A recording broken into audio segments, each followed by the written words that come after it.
Hanap ba kayo ng masarap na halo-halo abay? Dito nga sa Happy Hour sa Malate, Remedios Circle, offer dito ng overload halo-halo. Ito lang yan kay Street Savory Bites. Bani na lang!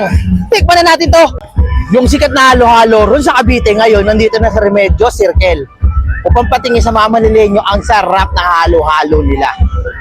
So, ang in-order natin ngayon, ang bago nilang Mango Pro Max for 160 pesos. Ganyan yung karami. Pero,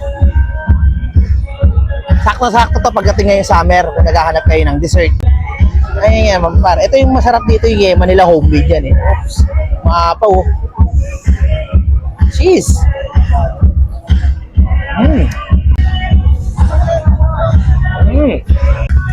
Sakto yung tamis niya. Hindi ka mahuhumay.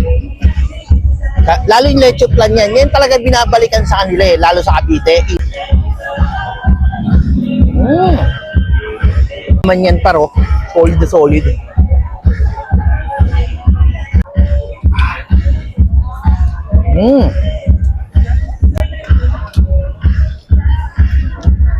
Grabe yan oh. Punong-puno.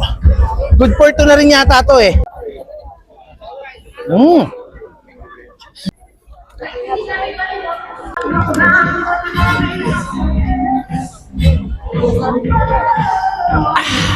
At open pala sila rito ng 4 PM hanggang maubos yung supply.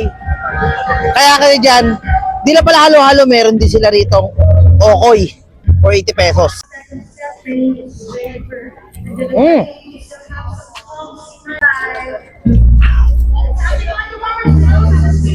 Pag dumayo kayo ng Remedios Circle, puntahan nyo yung store nila. Napakasarap, napakasulit na food sila.